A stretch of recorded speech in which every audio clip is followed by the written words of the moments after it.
Hello सोरा जी अब्बा मुझी छोकरी जो दे हाल खुश लगी पईया तुम्हारी छोकरी बात जिन्ना घर जो नौकर करे छे मुके पोया शाबाश तो मुके दे ना मुंह अटिन जी मां है। हाँ बातों के सलाम। बुलबुल शाख पे बैठ के बोली। यार वो गलत शेर कपिला माँ बड़ा गलत बोल रही है, सही नहीं है। बुलबुल शाख पे बैठ के बोला। अरे हालत बोला ये न, बुलबुल शाख पे बैठ के बोली। बोली क्या होती है यार, बोली क्या होती है? बुलबुल शाख पे बैठ के बोला। बुलबुल मत दिया न। अब्बा छा छोरा हाणे मुझी शादी कराए, सभिन जी शादी थे थी। पुट हाणे टेंशन ही न कर, तुंजे ला एकड़ी छोकरी गोली आ। अब्बा एतरन सालन को पो हुआ भी हिकड़ी छोकरी। लस्सी लस्सी अंग्रेज के लस्सी पियारियो। सुबह जो 8 बजे रात जो 11 ताईं निंड पियो। जागियो चे मुसलमान पंहिंजो शराब हलालो, असांजो हराम कयूं वेठा आहिनि। अरे यार रोज रात जो तव्हांजे घर मां खिलण जी आवाज ईंदी आहे, लगे तो तव्हांजी जिंदगी खुशहाल थी गुज़रे। अंगूठो खुशहाल थी गुज़रे। घर वारी मूंखे पादर हणंदी आहे, लॻंदो आहे त उहा खिलंदी आहे, न लॻंदो त मां खिलंदो आहियां। अमा मानी त दे। हाँ पुट बबलू वे ॼाई थी। हाँ पुट बबलू वे ॼाई थी। न कम जो न कार जो दुश्मन अनाज जो। अब्बा रोज मस्जिद में ऐलान ॿुधंदा आहियूं, फिलाणे जो पीउ मरी वियो, टीरे जो पीउ मरी वियो। उहो कॾहिं ख़ुशि नसीब ॾींदो मां पंहिंजे अबे जो ऐलान ॿुधंदुसि। अरे रोज तुझी चोरियूं न लोड़ो आ न कुत्तो दा धारियो, साहब अचे असांखे तंग कया छोड़े। पुतार असां हूं गरीब, असांजा लोड़ा भी तू है, असांजा बिल्ला भी तू है, ते असांजा कुत्ता भी तू है। असांजे छोरन खे पी वणे ई नथो। हे गाॾीअ ते लिखियो अमर जी दुआ पिणे धारे लो जा।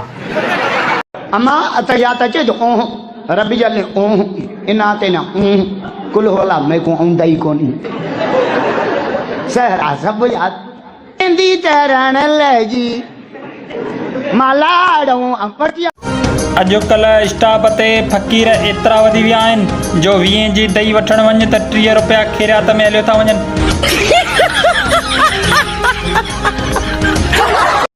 अरे रोटी भाजी मैं पकेंदा, झाड़ू तू दिता कर। तू यार शादी तू पहले केड़े वादे किती आली, केड़े वादे किती मैं अकेंदा भी मैं नाल शादी कर, घर दा सारा काम मैं करे सा और काम करे दई जे मैं घर छोड़ा। बंदा पसंदी शादी करे, एड़े वादे न करे। अरे यार सजाद मखनी कोई शेर तो सुना।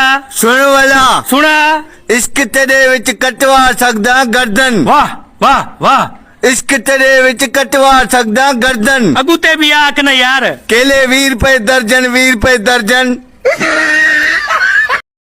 अब्बा क्या है छोरा? एक मिसाल है, मैं कम ते वना। मेरा पुट कम ते वैसे पीछे तो मैं खुशी च पागल थी वैसा। बाल हमारे कम को मेरा अब्बा पागल क्यों थी वे?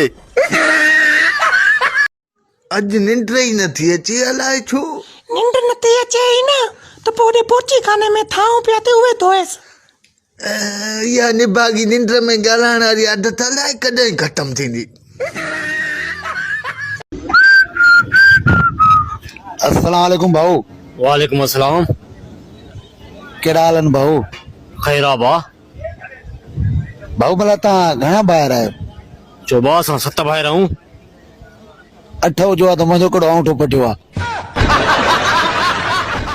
जंहिं होटल ते तूं मुंहिंजो चांहि जो पींदो आहे उन होटल जो मां मालिक आहियां। जंहिं होटल ते तूं मुंहिंजो चांहि जो पींदो आहे उन होटल जो मां मालिक आहियां। चवे रोशन बेरो। कल भी चांहि जो मुन पी भॼी वे, जे अॼु भॻे त लितर ई लितर खाईंदे, जे अॼु भॻे त लितर। अरे उथो खलीफ़ो, अॼु दावत है, हिकिड़ो मुरीद करियो हलूं। जी साईं, जी साईं। अस्सलाम वालेकुम। वालेकुम अस्सलाम साईं, वालेकुम अस्सलाम। मुर्शिद साईं तव्हां लाइ त दाल कराई आहे, तव्हांजे खलीफ़नि लाइ छा कराई हुकुम कयो। घर में तवा थी? जी जी आहे, छा कंदो साईं? जॾहिं मुंहिंजे लाइ दाल कराई त पोइ हिननि खे मल न।